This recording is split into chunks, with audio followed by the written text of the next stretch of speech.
In the philosophical and spiritual discourses rooted in ancient Indian knowledge, the continuum of life and death is a concept that offers a profound perspective on the nature of existence. This idea transcends the typical binary view of life and death as distinct, separate phenomena, instead presenting them as interconnected aspects of a continuous journey. According to this perspective, every moment of life is simultaneously a step towards death. They are two sides of the same coin. This notion suggests that from the moment of birth, the process of dying begins. It's a gradual, inevitable progression towards an end that is inherent to all living beings. This understanding does not view death as a sudden, isolated event, but as an ongoing process that is occurring at every moment of our lives.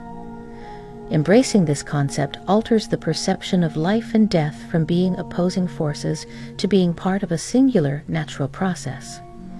This viewpoint is deeply embedded in many spiritual traditions of ancient India, where life is often seen as a transient phase, a brief stop in the vast journey of the soul, which undergoes cycles of birth, death, and rebirth. In this context, each inhalation and exhalation symbolizes the cycle of life and death. The first breath taken at birth signifies the beginning of life, while the final exhalation represents the end of the physical journey. This cycle of breathing is a constant reminder of the impermanent nature of life. It underscores the idea that life is fragile and should be lived with awareness and grace. This philosophy encourages a graceful acceptance of death as a natural part of life, not something to be feared or resisted. It teaches that understanding the transient nature of existence can lead to a more meaningful, purposeful approach to living. Recognizing that life and death are interwoven can inspire individuals to live each moment more fully, with a deeper appreciation for the preciousness of life. Furthermore, this view of life and death as a continuum is often linked to the concept of karma in ancient Indian philosophy. Karma, or the sum of a person's actions, is believed to influence future existences. The manner in which one lives and dies is thought to impact the soul's journey and its experiences in subsequent lives.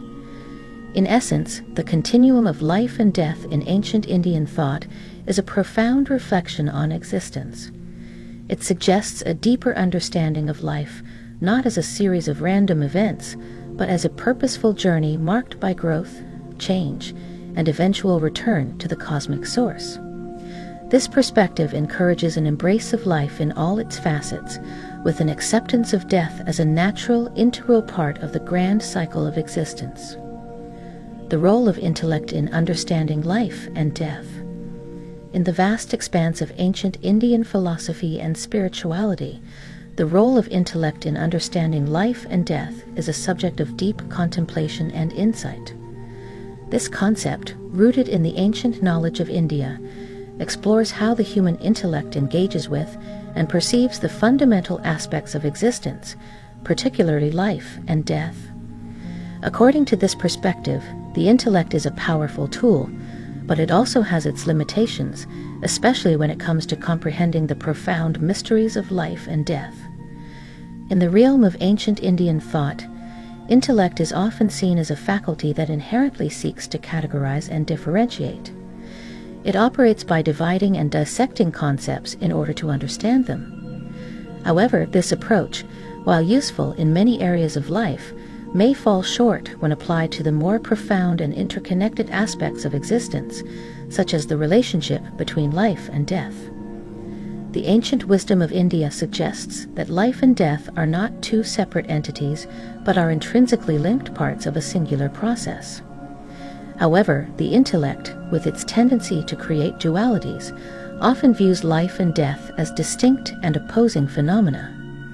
This binary perception can lead to a limited understanding of the true nature of existence, where life and death are merely different expressions of the same underlying reality. To truly grasp the essence of life and death, ancient Indian philosophy encourages moving beyond intellectual reasoning alone. It advocates for a more holistic approach, one that includes not only the intellect but also intuition, emotion, and spiritual insight.